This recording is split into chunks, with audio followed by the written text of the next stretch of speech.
Seigneur, nous sommes dans la joie d'être dans ta présence. Nous bénissons ton nom pour ce moment. Père, nous voulons nous abandonner en tes mains, Papa, afin que par ton esprit, tu nous conduises et que tu nous guides. Et que ce soit encore, Papa, les oreilles de nos cœurs, Seigneur, soient attentifs à ta voix, pour la seule gloire de ton nom, Papa. Nous te disons merci. Ce moment t'appartient au nom de Jésus. Amen. Amen.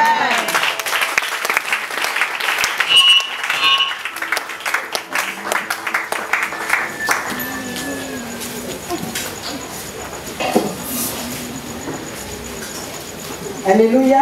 Amen. Alléluia. Amen. Comme l'a dit tout à l'heure, maman Marie et tout, le thème qui nous réunit ici ce soir nous dit, et sa mère lui dit, en Genèse 27, au verset 13, que cette malédiction, mon fils, retombe sur moi. Amen. Amen. Et c'est une femme qui parle ainsi. Alléluia. Amen. C'est une déclaration violente. Alléluia. Une déclaration qui effraie. Pourquoi une mère peut dire à son fils que cette malédiction, mon fils, retombe sur moi? Amen. Amen. Ce soir, au travers de ce thème, je veux nous dire quelque chose. Lève-toi pour l'accomplissement de la prophétie. Alléluia. Lèvons-nous pour l'accomplissement de la prophétie. Cette année, une parole nous a été donnée qui nous dit cette prophétie s'accomplira. Elle s'accomplira certainement. Amen.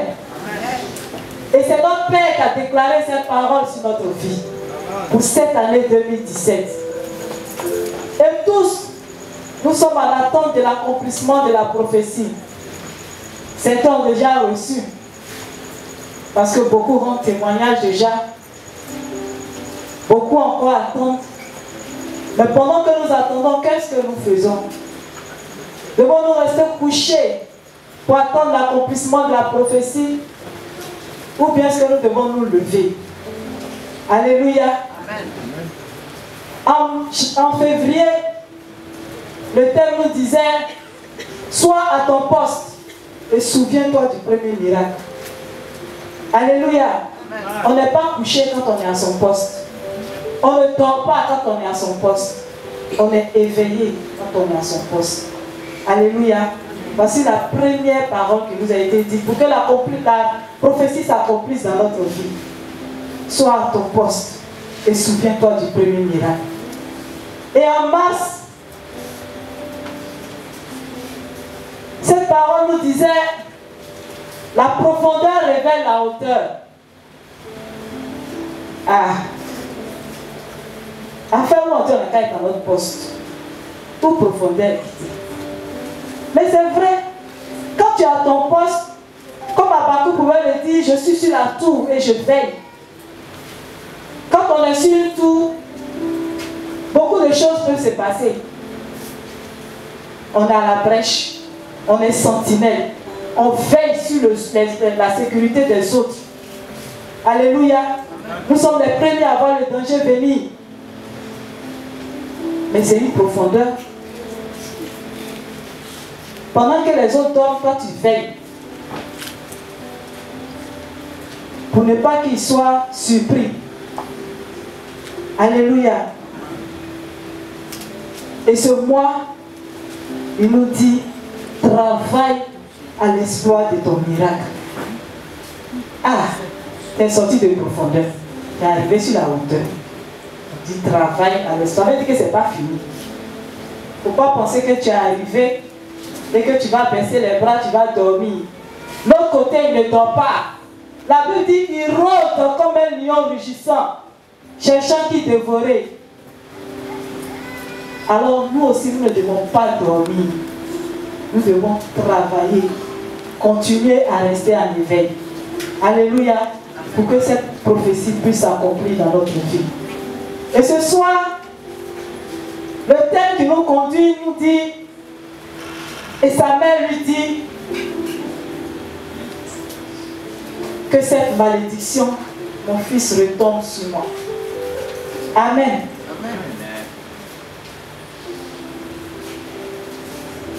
Nous allons lire Genèse 27, du verset 1 au verset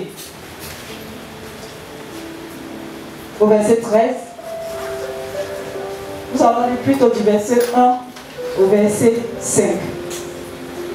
Isaac devenait vieux et ses yeux s'étaient affaiblis au point qu'il ne voyait plus. Alors il appela Esaü, son fils aîné, et lui dit, « Mon fils !» Et il lui répondit, « Me voici. » Isaac dit, « Voici donc, je suis vieux. Je ne connais pas le jour de ma mort. Maintenant donc, je te prie, prends tes armes, ton carquois et ton arc, va dans les champs et chasse-moi du gibier. Fais-moi aimer comme j'aime et apporte-le-moi à manger, afin que mon âme te bénisse avant que je meure. » Rebecca écouta ce qu'Isaac disait à Esaü son fils, et Esaü s'en alla dans les champs pour chasser du gibier pour le rapporter. Alléluia. Le verset qui m'intéresse, c'est le verset 5. La Bible dit, Rebecca écouta ce qu'Isaac disait à son fils. Rebecca écouta. Elle était là pendant que le père parlait au fils. Et si la Bible écrit pour dire qu'elle écouta, ça veut dire que la suite va dépendre de ce que Rebecca a écouté. Alléluia. Elle n'a pas écouté en vain. On aurait pu ne même pas la mentionner. C'est normal. Quand le père attend de parler à son fils, la mère peut être à côté. Mais pourquoi préciser que Rebecca a écouté ce que Isaac a dit à son fils? C'est la suite là qui est le thème de ce soir. Que cette malédiction retombe sur moi. Avant que Rebecca n'arrive à ce stade, une parole lui avait été annoncée. Tu portes 2 nations dans ton ventre. Et parmi ces 2 nations, le plus grand sera assujetti au plus petit. Alléluia. Rebecca a gravé cette parole dans sa tête. Elle portait cette parole dans son cœur. Et elle attendait le moment propice pour agir. Amen. Et ce que Isaac a dit à son fils a été le déclic. Voici le moment que j'attendais. C'est maintenant que je dois entrer en action. Alléluia. Et Rebecca a pris le devant des choses. En appelant le plus petit qui est Jacob, pour dire, mon fils, viens.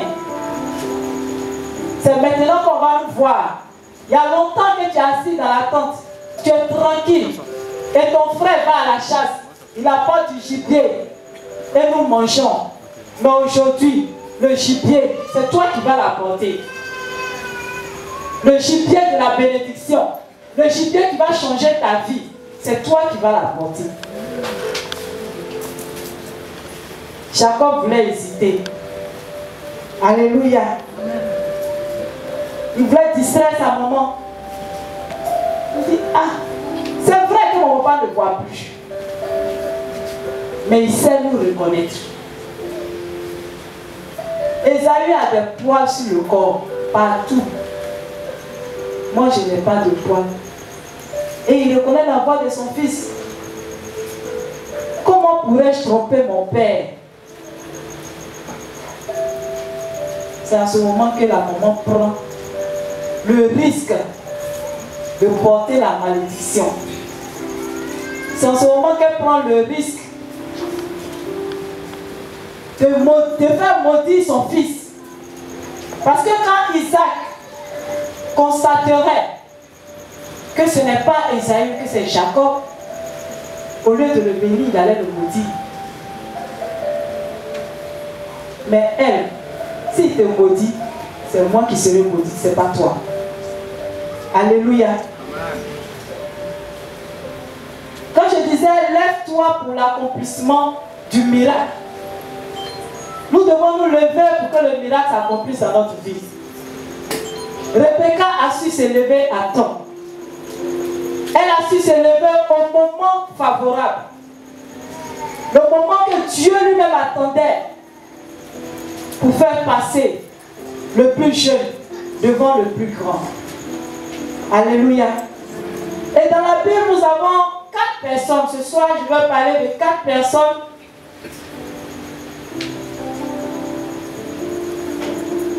qui ont aussi pris un risque énorme au prix de leur vie. Alléluia. Des personnes qui, à la vérité, n'étaient pas considérées. Des personnes qui n'avaient pas le droit de citer. Des personnes qui étaient marginalisées.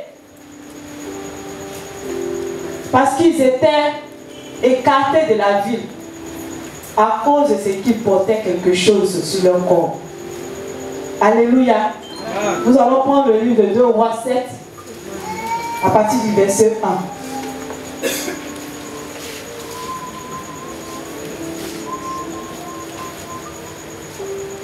1. Élisée dit, écoutez la parole de l'Éternel. Ainsi parle l'Éternel. Demain à cette heure, on aura une mesure de fleurs de farine pour 1 cycle et 2 mesures d'orge pour 1 cycle à la porte de Samarie. L'officier sur la main duquel s'appuyait le roi répondit à l'homme de Dieu. Quand l'Éternel ferait des fenêtres au ciel, pareille chose arriverait-elle.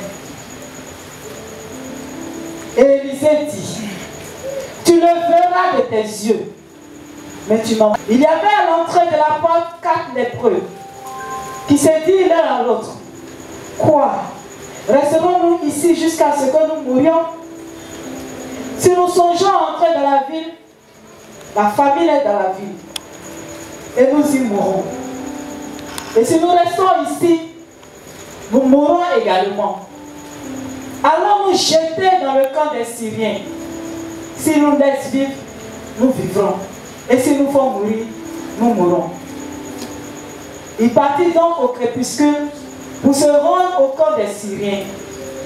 Et lorsqu'il fut arrivé à l'entrée du camp des Syriens, voici, il n'y avait personne. Le Seigneur avait fait entendre dans le camp des Syriens un bruit de chars et un bruit de chevaux. Le bruit d'une grande armée. Et ils s'étaient dit l'un à l'autre, voici, le roi d'Israël a pris à sa solde contre nous les rois des Hétiens et les rois des Égyptiens pour venir nous attaquer. Et ils se levèrent et prirent la fuite au crépuscule, abandonnant leurs tentes, leurs chevaux et leurs ânes. Le camp tel qu'il était, et ils s'enfuirent pour sauver leur vie. Les lépreux étant arrivés à l'entrée du camp, pénétrèrent dans une tente, mangèrent et burent, et en emportèrent de l'argent, de l'or et des vêtements qu'ils allaient cacher. Ils revinrent, pénétrèrent dans une autre tente, et en emportèrent des objets qu'ils allaient cacher. Puis, ils se dirent l'un à l'autre, nous n'agissons pas bien. Cette journée est une journée de bonnes nouvelles. Si nous gardons le silence et si nous attendons jusqu'à la lumière du matin, le châtiment nous atteindra. Venez maintenant et allons informer la maison du roi. Ils partirent et ils appelèrent les gardes à la porte de la ville auquel ils firent ce rapport. Nous sommes entrés dans le camp des Syriens et voici, il n'y a personne. On n'y entend aucune voix d'homme. Il n'y a que des chevaux attachés et des ânes attachés et les tentes comme elles étaient. Alléluia. Gloire à Dieu.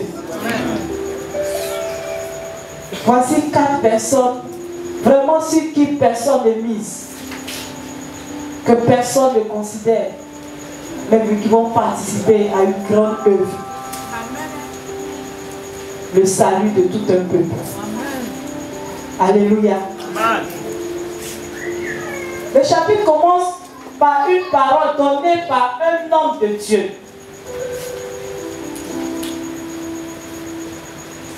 Demain à cette heure-ci, devant la porte d'Abidjan, Gaba, on va coûter verser. Amen. Poisson, 50 francs. Amen. Alléluia. Amen. Piment, tomate et puis l'on met cadeau. Amen. Amen. Ce pays-là, dans ce pays, où on est ici, où tout est devenu cher, il pleut mais le soleil chauffe. Là, je parle de quoi? Où on ne gagne plus manioc. C'est là, Gaba va coûter 25. Pardon, on va nous faire des Alléluia. Amen. Comment recevons-nous la parole que l'homme de Dieu nous dit? Yes. Entre nous, cette année est une année de plein accomplissement. Comment est-ce que j'ai reçu cette parole? L'ai-je reçu avec joie? Ai-je considéré celui par qui cette parole m'est parvenue? Est-ce que je n'ai pas douté? Ah, chaque année on a la même parole et puis on ne va pas la suite. L'année passée, on a entendu ici. On est resté là, on est encore là, on n'a pas vu, on n'est pas parti devant, on n'est pas parti derrière. En année d'accomplissement. Depuis janvier là même, moi-même je ne vois rien. Alléluia. C'est maintenant même que les choses sont compliquées. Peut-être même, et s'il voit clairement. Alléluia. On se pose des questions. Et on réagit parfois comme ce soldat qui a osé narguer l'homme de Dieu. La pire des malédictions. Narguer un homme de Dieu qui parle au nom de l'Éternel. Quand il a commencé, il n'a pas dit au nom d'Élisée. Ou bien au nom de lui, mon père. Il dit, ainsi parle l'Éternel. Voici ce qui va se passer ici demain matin. Alléluia. Amen. C'est vrai que c'était dur en Samarie. C'était vraiment difficile. Parce que la famine amenait même les gens à manger leurs enfants. Il n'y avait plus rien. Élisée aussi, c'est là comme ça, ici par l'Éternel. Alléluia. Mais il ne l'a pas fait de lui-même, c'est Dieu qui le lui a révélé. Même quand tu es dans une situation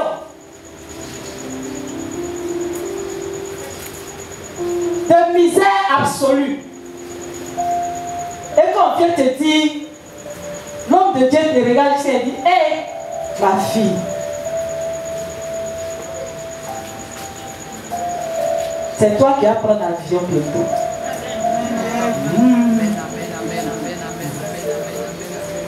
Eh, papa, amen. Amen. Amen.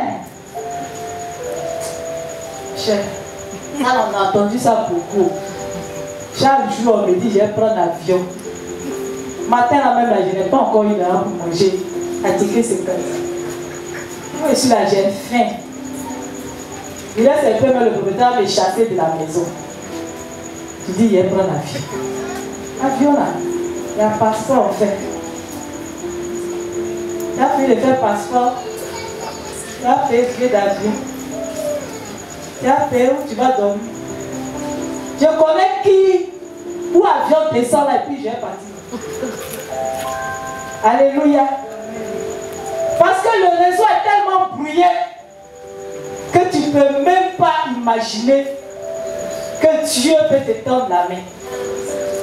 Alléluia. Amen.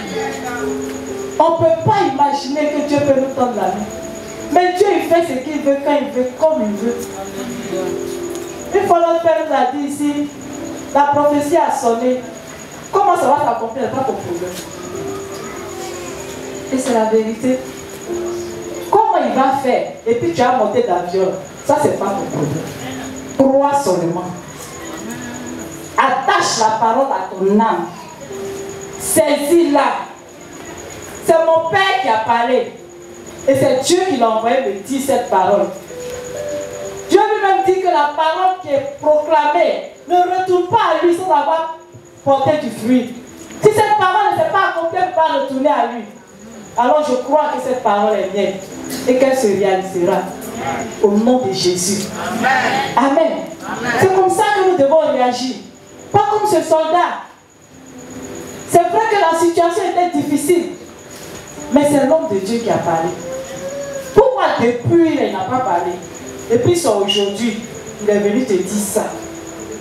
C'est parce que c'est le moment.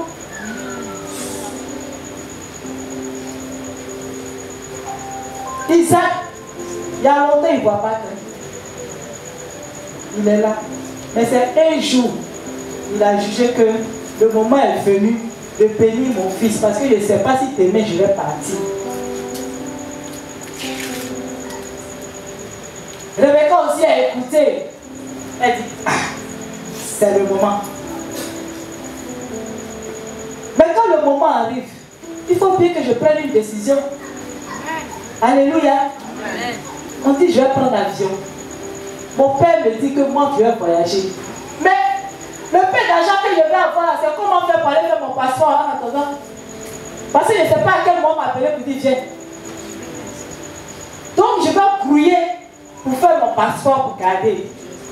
Parce que quand on va m'appeler, il ne faut pas à cause du passeport, je vais être disqualifié.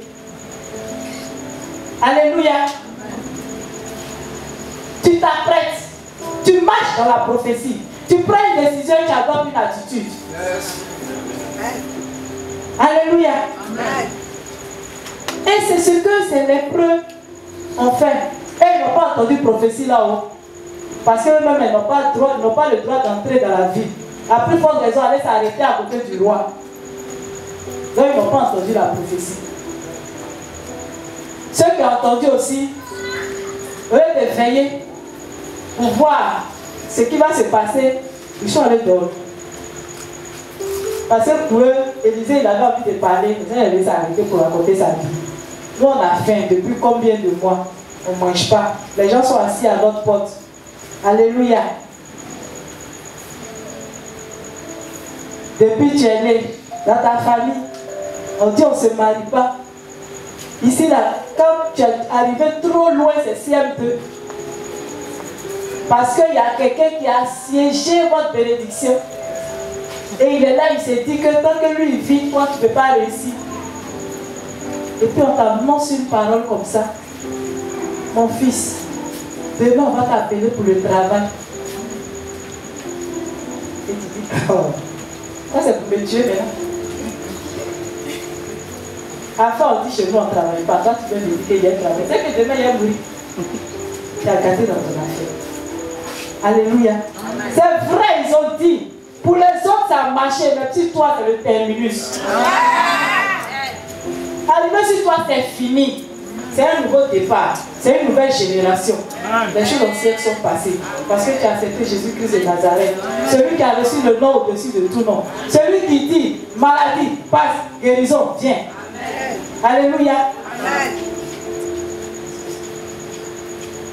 Et les lépreux, il y a longtemps aussi, ils sont devant la porte. Ça veut dire que là où ils sont arrivés, ils étaient à l'extrême.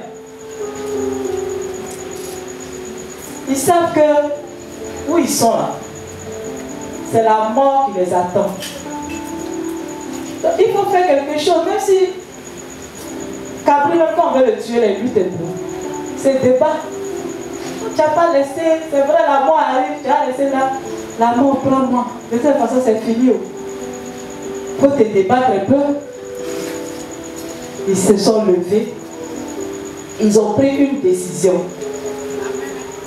Ah, les frères, il y a longtemps, on est assis ici. Dans tous les cas, si on reste ici, si on rentre dans la ville aussi, c'est la mort qui nous attend. Ceux qui sont là-bas, eux, ils n'ont pas à manger. C'est vrai, ils ont peur des lèpres, mais ils risquent de nous préparer pour manger. des inutiles, on cherche manger, on ne gagne pas. Ils vont les voir en mouton, en bœuf. Mais nous, ça ne sert à rien de toutes les façons. Si des femmes même ont pu donner leur enfant pour manger, elles ont pu préparer leur enfant pour manger, c'est lépreux, on va laisser passer. On va enlever la peau là. Je vais faire mes argent. Alléluia. Donc si on rentre dans la ville, on va mourir. Si on va chez les Syriens aussi, eux-mêmes là, ils guettent les Samaritains avant. Donc nous, en tant que Samaritains, ils vont finir. Mais au moins, il n'a pas à manger. Avant qu'ils nous tuent, on peut avoir au moins un gâteau pour manger. On peut goûter quelque chose avant de mourir. Alléluia. Parce que quand tu prends la décision, il faut savoir quelle direction tu vas prendre aussi. Il ne faut pas prendre la décision pour rentrer en brousse. Alléluia. On va aller dans le camp des Syriens. S'ils nous tuent, on va mourir. S'ils nous laissent vivre, gloire à Dieu. Mais cette décision-là, c'est cette décision que le Seigneur a prise pour faire quelque chose en Samarie. Dieu attend ta décision, il attend notre décision pour faire quelque chose au max. Alléluia. Chacun de nous doit prendre une décision pour voir l'accomplissement de la prophétie. Que dois-je faire pour que Dieu me voie? Comment dois-je me comporter pour que Dieu m'apprécie? Quel langage dois-je avoir pour que l'Éternel, je lui sois agréable? Alléluia. Et ils sont rentrés dans le camp des Syriens. Ils ont commencé à marcher de la porte de Samarie au camp des Syriens. Et ils marchaient de façon insouciante. Ils pensaient à comment on allait les recevoir là-bas. Donc ils marchaient. Mais la Bible dit que leurs pas ont été transformés en bruit de chars. Leurs pas ont été transformés en bruit de chevaux. Leurs pas ont été transformés en un bruit que produit une grande armée. Alléluia. Si bien que, en entrant dans le camp, il y avait personne. Ce soir, on t'a invité à la veillée.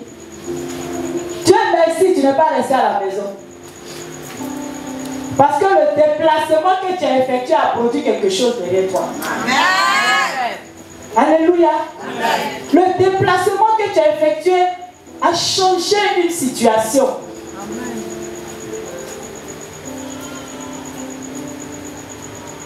Les Syriens qui étaient forts, ils ont fui, pensant qu'une grande armée venait contre eux. Ils sont partis.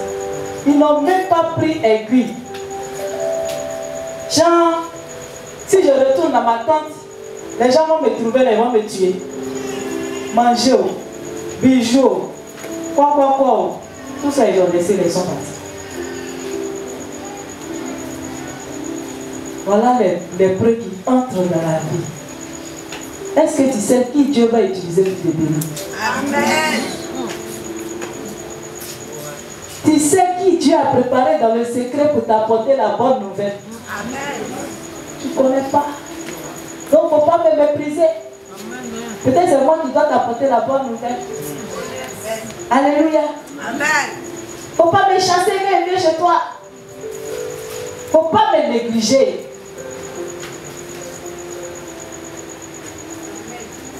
Amen. Amen. Ne néglige pas ton voisin qui est à côté de toi ce soir. Tu ne sais pas qui il est. Tu ne le connais pas. Peut-être que tu le vois. On est assis ici tous les jours, les samedis, on se retrouve ici. Voici. Mais tu ne sais pas ce que Dieu a mis en lui pour toi. Amen. Mais tu ne sais pas ce que Dieu a mis en elle pour toi. La personne assise à tes côtés. Tu ne sais pas ce que Dieu fait avec elle dans ta vie. C'est vrai que peut-être que vous ne vous connaissez pas. Peut-être que vous ne vous fréquentez pas. Mais le fait d'être assis ensemble, quelque chose se passe dans le spirituel. Alléluia. C'est pourquoi tu ne dois pas négliger celui qui est à côté de toi. Si tu n'as pas demandé le nom de ton voisin, il faut te demander maintenant. Parce qu'on ne sait jamais. Alléluia. Voici des lépreux que Dieu va utiliser pour sauver tout un peuple de la famine. Quand les gens disent, lépreux, quand ils passent ici, les gens passent, ils font des tours. La route est tout près ici, mais comme il y a lépreux sur la route là, il va faire le tour. Peut-être que toi aussi tu es là, on te considère comme lépreux. Ou bien comme lépreuse. Tout le monde te rejette quand tu as hein? Tu te sens trop mauvais. Ah, je suis fatigué. Alléluia. Quand tu as fait quelqu'un, yeah. Tout le monde te banalise. On ne te considère pas. À la maison, c'est toi qui es chargé de payer toutes les factures. Va faire les courses. Mais quand elle a les bons plans, tu n'es pas concerné. Parce qu'on semble négligé. Personne ne nous considère. Amen. Mais Dieu va t'utiliser en tant que lépreux là pour faire de grandes choses. Amen. Toi-même aussi, il ne faut pas te négliger. Ne te prends pas en bizarre. Tiens, on est là. Il faut les choses entrer là-bas. Et qu'est-ce qu'ils vont finir, ils vont m'appeler pour aller payer à l'humaine. Ah, tu as quel problème? Tu es venu accompagner les autres. En tout cas, moi je refuse. Dieu ne m'a pas créé pour accompagner les autres. Il m'a créé pour que moi aussi sois accompagné. Alléluia. Donc, il ne faut pas te négliger. C'est vrai, tu ne travailles pas. Le fond pour moi, c'est dur. Mais ta dignité est en toi. Alléluia. Un jour, Dieu peut ouvrir la porte pour toi.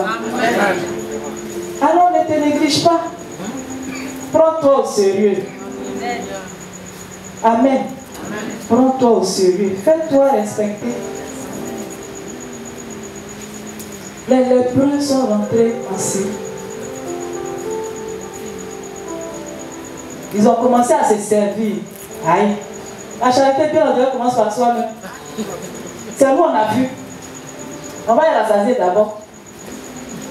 Et même quand ils sont rentrés là, tellement ils ne s'attendaient pas à ça, ils ont mangé, ils ont bu. Tout ce qu'ils pouvaient prendre, ils ont pris, ils sont allés cacher. Ils sont revenus encore.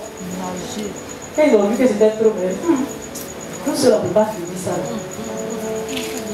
Même si on prend tout ça avec pour aller chez nous, on est lépreux. Alléluia. Ça peut ne pas nous servir. Si Dieu a permis qu'on vienne trouver quelque chose comme ça là, c'est pour que quelqu'un ait la joie. La bonne nouvelle que j'ai reçue, je dois la partager. Alléluia. Je dois partager la bonne nouvelle. Est-ce que nous partageons la bonne nouvelle? Est-ce que je dis à mon voisin, tu connais Jésus?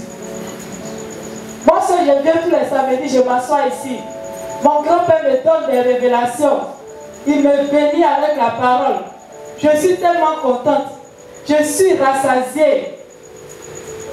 Mais qu'est-ce que je fais de cette bonne parole? Je n'évangélise pas. Je ne partage pas la bonne nouvelle.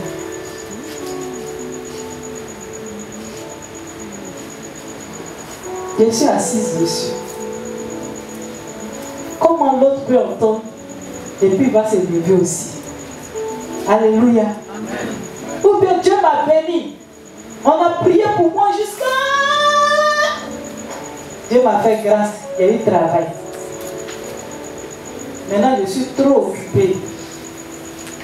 Il n'y a pas de temps. Je ne viens plus au culte. Quand on m'appelle, Pépé, il n'y a plus le temps. Moi-même, mon patron là, le travail est trop. Hein? introduit, on ne te voit pas. Si on ne te voit pas, c'est qu'on ne va pas voir ta vie. Si on ne te voit pas, c'est qu'on ne va pas voir tes offrandes. Alléluia. Et c'est à cela que Dieu nous a appelés. Nous ne devons pas être égoïstes dans la maison de Dieu. Si les lépreux avaient voulu être égoïstes, ils auraient pris ce qu'ils peuvent et puis retourner à leur place. Comme si de rien n'était. En tout cas, nous on est à la porte ici. Là. Seulement on a eu pour nous. S'ils veulent demain matin, ils vont se réveiller. Là. S'ils ont trouvé, c'est ça. S'ils n'ont pas trouvé aussi, c'est qu'est-ce qu'on a eu pour nous. Ça, ce n'est pas la pensée du chrétien. Le chrétien est appelé à partager. Ce que Dieu te donne là, tu n'as aucun mérite. Mais c'est la grâce de Dieu qui le fait. Alors nous devons partager avec nos frères qui n'en ont pas. Nous devons apporter pour l'avancement de l'œuvre de Dieu. De toutes les façons, l'argent, on va amasser ça jusqu'à le jour où tu meurs là. Tu ne vas pas avec. Même s'ils ont mis dans ton cercueil, ça ne va pas te servir. Alléluia. Il faut qu'on fasse de bonnes œuvres sur cette terre pour nous faire remarquer par Dieu. Pour que demain, Dieu dise, viens t'asseoir à côté de moi. Alléluia. Sinon, Jésus va mourir à la croix. Pourquoi? Il va donner sa vie à la croix, c'est pourquoi. Il était déjà à l'aise là-bas. Il était avec son père. Il va venir souffrir en étant enfant, grandir comme un être humain normal. Alors qu'il avait tout le pouvoir dans sa main. Mais c'est parce qu'il n'est pas égoïste. Parce qu'il a pensé à toi et moi. Il a pensé à notre salut. Qu'il a donné sa vie à la croix. À l'image de Jésus, nous devons nous comporter. Nous devons avoir des attitudes qui honorent notre Dieu. Alléluia. Alors prenons la bonne décision. C'est vrai, les lépreux ont décidé de rentrer dans le camp des Syriens. Mais ils ont encore pris une bonne décision en allant informer le peuple.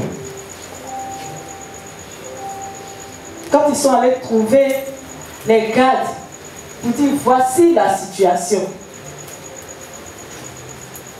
Cette situation a sauvé tout le peuple. Les gens ont eu à manger. Les gens se sont retrouvés un peu. Ils ont repris des forces. Et le pays a été sauvé. Alléluia. Amen. Tu es né pour que ton frère soit sauvé. Amen. Tu es né pour que ton frère soit délivré. Amen. Tu es né pour que ton frère sourie. Qu'il ne soit pas toujours en train de se morfondre. Nous sommes là pour ça. Pour que l'autre soit heureux. Alors aimons-nous les uns les autres. Sachons nous lever au moment où il faut. Nous pouvons pour l'accomplissement de la prophétie. Alléluia. Levons-nous pour l'accomplissement de la prophétie. Car l'heure a sonné. L'heure de la délivrance a sonné. Que Dieu nous bénisse. Amen.